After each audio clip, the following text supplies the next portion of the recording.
Radio to empower the self-advocacy story, the disability story, where empowerment begins with every story. And our goal here is to highlight people in our community who are change makers and doing great things.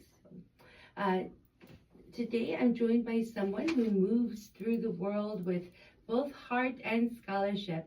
Dr. Adam Hazlett is a professor, public relations chair on the board of Self-Advocates of Michigan, and the founder of Humanities 101 Foundation, an organization uplifting autistic individuals through human-centered research and support. Dr. Hazlett, thank you so much for being here. Go ahead and introduce yourself. Thank you for having me, Jacqueline. Thank you. I'm happy to be here. So good. So for the listeners, Dr. Hazlett and we are on the board of Self-Advocates of Michigan, and I just knew he'd be a perfect guest. I want to begin with your story. Tell us about the work that you do in teaching, advocacy, and research, and part of your own journey. What part of your journey shaped that path? Well, first and foremost, I'm a teacher and a student. Part of my love of what I do comes from a love of learning, and I think that comes from my experience being a young, different child. But I grew up in Appalachia down in southeastern Ohio near the Ohio River, and weird is okay there as long as you're our weird. And so I grew up, so I grew up in an area where I was somewhat protected from the harshness of the world. It was there, but it was seen as part of that insular experience. And so when I expanded and went to school, and I really was going to school, went to college to kind of find a job. But when I was there, I learned that there were other questions, and I found that there were people who were studying humans the way that I had always studied them in order to navigate the world. And when I was sitting in an English class and the professor is asking questions, and I'm a computer engineering student, and he's asking questions about motivation and intent, and I'm looking around at all these other students and saying, why can't they? Well, his hands are in his pockets. That's how he's nervous. And people thought that was brilliant. And I thought, analyzing human nature is not brilliant. It's what I do on the daily so that I can interact. I found out that was a skill. And when I found out that answering those questions for other humans was a skill that other people wanted, it led me down the path of multiple degrees, multiple subjects, and in the process, teaching college in Dearborn, but always searching for how can we build bridges and make weird okay for everyone, and where everybody can have their little space. Right, and I love that you said that something you just did naturally to help you navigate the world turned out to be, the way that I hear it, your superpower. That's something that people have kind of glorified. You've been able to get several degrees and been able to give something to the world, something that was just your way of navigating the world. Your normal, your weird actually has enhanced the lives of other people. Right. I didn't know that noticing patterns and recognizing similarities or even cracks in the rules in the pattern, or cracks in the rules or cracks in the patterns is a good thing. It may not make me the most liked around the water cooler, but I understand from the administrative or the boss's perspective, hey, we've got some redundancy here or whatever. And they're finding that even in corporate world, when they put my kind of brain in that world, it saves people money and it saves people's lives because we notice what's unsafe. We're the canary in the coal mine, as one of my colleagues puts it. That's wonderful. Can you tell me more about, you haven't named your diagnosis, and if you're comfortable, can you name what you have? Yes, I am autistic, and I'm also ADHD, but I am definitely more on the of the ADHD side than the ADHD side. So both of them, but the autism is the one that kind of consumes and it shades the way that I see the world in a good way. That's why I knew you'd be a great guest, because the mission behind leading conversations is to highlight the abilities that disabled people have that are seen as weaknesses by other people, but are actually really useful for our society. To highlight I wouldn't want to say the good parts, but the strong sides, our abilities. And I love that you just put a magnifying glass on it. Like what my brain does that's different, the weird part of me saves lives. It helps corporations. It helps structure safer places for us.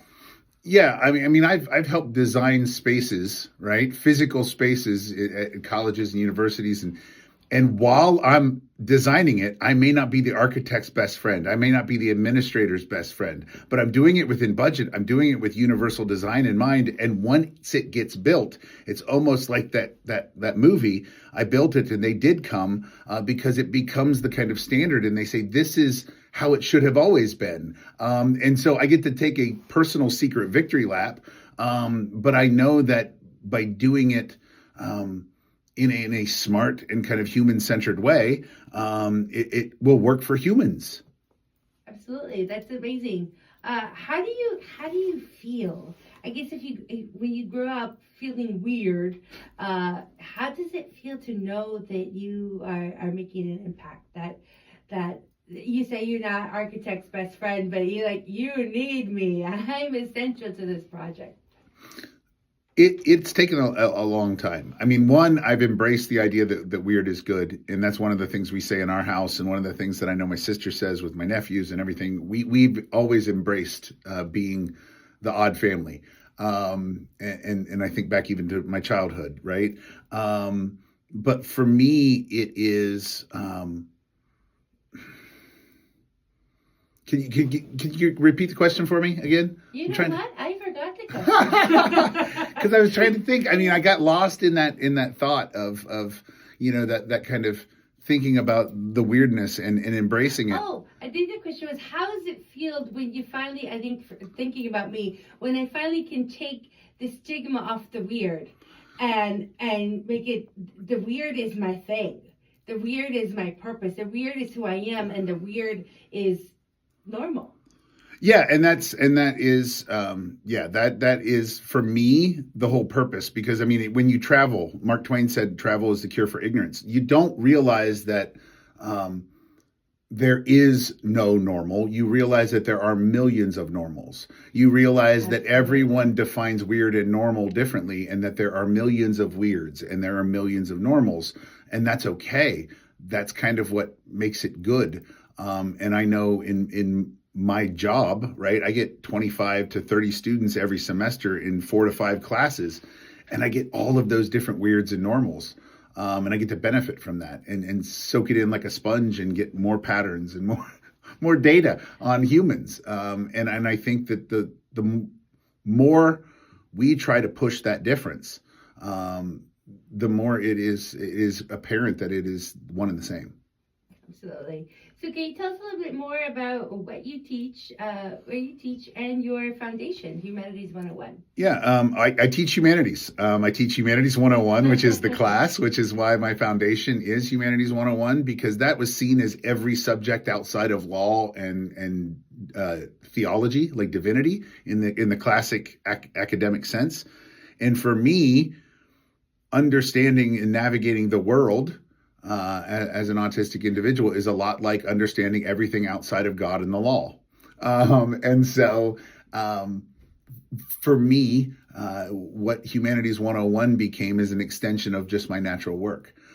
As we discussed, there were patterns, and there were times where, let's say even here at Wayne State, when someone who had writing ability and political science background and all this other was needed in this particular project, and they were like, I know a guy. And I became that guy. And when I realized enough, and the confidence came enough that enough people called on me to be that guy, when you're getting PR companies calling and you're working with Coca-Cola, or you're speaking at Yale and places like that, you're like, oh, maybe I am somebody, right? Maybe I do have a voice, right? Yeah. But even in my position, even with all of the things that I've achieved, it's every day I question that. Am I the guy? But then, I realized that there are a lot of us out there that are faking it. Thank you yeah. for sharing that. That connected, that resonated so much with me, because I too now am getting phone calls and getting offers to be flown places and speak and keynotes, and even this radio show, and it was offered to me. It's like, you're the expert. And like you said, I was like, I am. And I am, but I think it's that conditioning that because we're different, we're disabled or seen however as society, we've reflected that, we've ingrained that. make yourself small. Correct. Make yourself small. Shrink into the corner. Don't make a fuss. Mm-hmm. I apologize for apologizing, and then apologize for apologizing for apologizing. So it makes no sense. Absolutely. I remember when one person said, "Why are you saying you're sorry?" I don't know. I'm sorry. I'm sorry that I'm sorry. I wanted to know, did you know I myself wasn't diagnosed until I was 25, 9 years after my first seizure. So I know that there are different kinds of autism, and I am going a little bit off script, but because I want to know, were you diagnosed early on, or was it something that you were diagnosed later? Because I find that when you're diagnosed later, it's even harder to accept. I'm not sure if that's your case, but I find that with myself. Well, and we have to remember for everyone out there that anything, anything after early elementary diagnosis. So once you get out of like second grade, you're talking, that's a late diagnosis. So third, fourth, fifth graders getting diagnosed at 12 is medically considered a late diagnosis. But yeah, coming to that realization in middle age, let's say. I mean, there are lots of people, when you look at the research and when you look at the statistics, there are lots of Americans who are coming of age in their neurodivergence, so to speak. Right. And they're realizing that the things that they were told in the 70s and 80s and 90s and early aughts wasn't a character flaw. It was a function of the way their brain works. And I think that for me, it was one of those domino moments where they all fall down and the picture becomes clear. Right. And so it seems like it's catastrophic because you hear all the dominoes falling and you feel that kinetic force. But then when the picture or one of those magic eye pictures, right? When the picture comes in focus and you're like, oh, it's a sailboat. Oh, it's a smiley face. And for me, it did that with 100 past experiences and memories, and I realized, oh, that was why. That was why. And I call it fractal thinking because it really is like those scenes in Doctor Strange where you get all of those crystalline pictures of your memories where you're like, and they all kind of come in focus and line up because it's a pattern. And you realize, oh, that was why my third grade friend, that was why my college girlfriend, that was why that professor. Yeah. I misread the cue. And it may sound like there's a lot of guilt with that, but there wasn't. There was, I misread the cue because I couldn't read the cue. Right, exactly. The realization almost sounds like it takes away the shame and the guilt, like you said, because you realize that you couldn't. Yes. Your brain is just different. Yes. What do you think autistic people show the world about humanity that we often overlook? Well, I mean, one, they show the diversity of humanity, right? Because autism is human, right? And that is one of the things that I focus on constantly. That when you go back in the ideas of what is a human and how we became who we are, my brain serves an evolutionary purpose millennia ago, right? It serves a purpose now, just as a lot of different types of thinking serve different purposes. But I think for me, autistic humans reflect back honesty, truth, and sometimes an undying drive for justice that becomes angering for the status quo. I was always told as a student, you can ask any question. And I always found that line where the end of any question was, and I found that line, and a lot of times walked over it because I thought, well, you said any question. Right. If you didn't mean any question, because my brain locked in the literal understanding of any question. So those of us that aren't familiar with autism, you just said something, you take things literally. Yes. Right. And is that, can you give us a brief understanding for those that don't know about the diagnosis? Yeah, if you've got an autistic person in your household, they listen to what you say and they believe what you say, the words that come out of your mouth. If you speak in metaphor or nuance, or if, as sometimes even as a parent, I get into that habit of saying, well, do you think it's time we take a bath? And, as an autistic son, I would look at my mother and say, no, I don't think it's time. You asked a question. Correct. There's an answer. Oftentimes it's seen as talking back, right? And I hear from a lot of autistic youth that they're accused of being defiant and talking back and disruptive when they're really just doing what you said or answering the question. Yes, and answering the question that you ask, not the third or fourth question. Right? Not the chess game of questions that you have. And the sad thing is, and a lot of non-autistic people don't realize, is that, again, my brain learns those patterns more quickly. It picks up on those patterns almost innately, right? And locks in those rules. So eventually, I'm going to be thinking about the 8th question and not your 4th question. Oh. And that's where then the anxiety and the stress and the cortisol levels start to rise. And that's where we see natural mortality, unnatural mortality rates, they're astronomical compared to allistic, non-autistic humans. And I think that's where the disconnect comes. So if we can let our kids, like myself, be weird, yes. And we can tend the soil that the plant is in, then they might be able to flourish, right? I mean, why was I not sent to a county school in the 80s to work a sub-minimum wage job, right? I had a school that didn't believe in that, right? They believed in taking care of our own. Right. I would have gotten a job at the worst case scenario. They would have gotten me a job at the cafeteria and 30 years in a pension, because the idea was that social safety net from that little society. Right. And now you're a doctor. And do you get a lot that... Not that kind of doctor. No, not that kind of doctor, but you do have the title.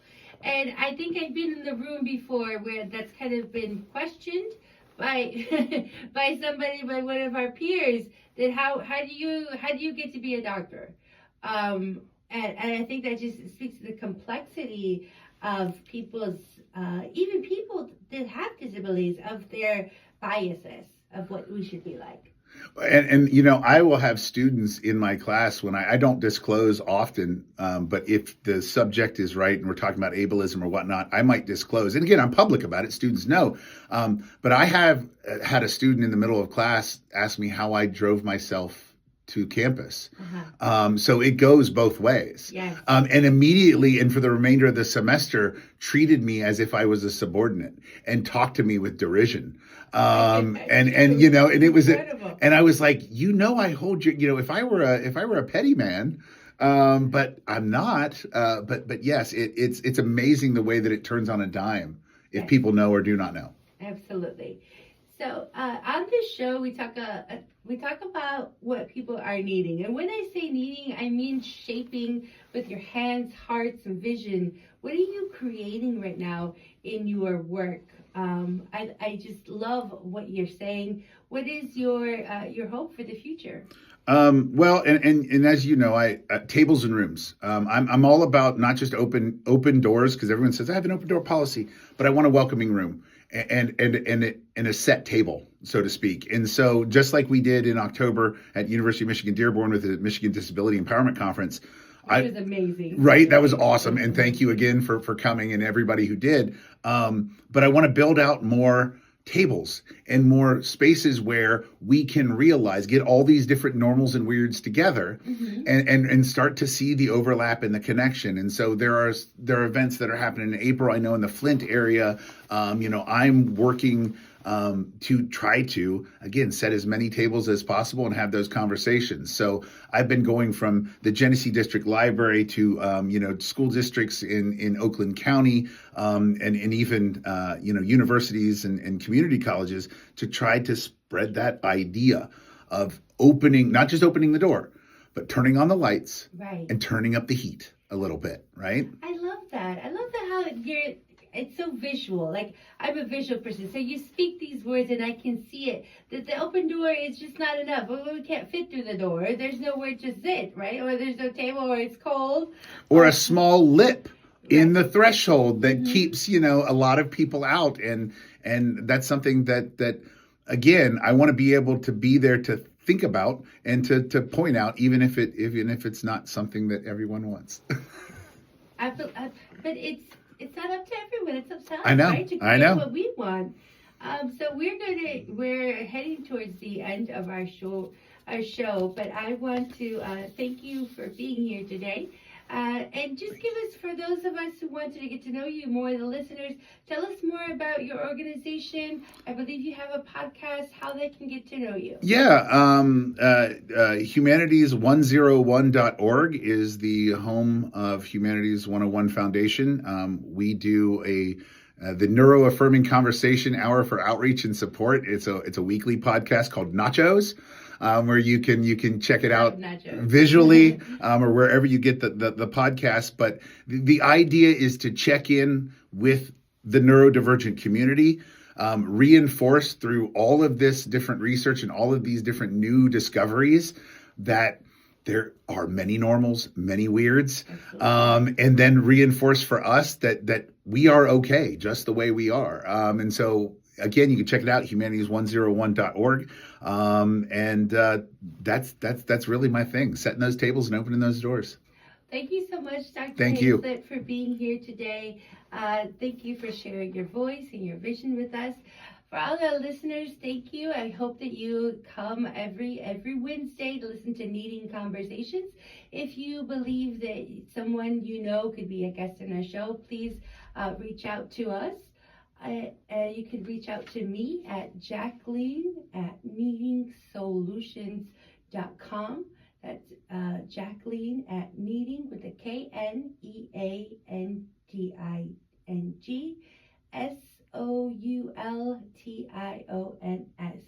Thank you so much here for Needing Conversations. It's just radio, and we'll see you next Wednesday at 10:30.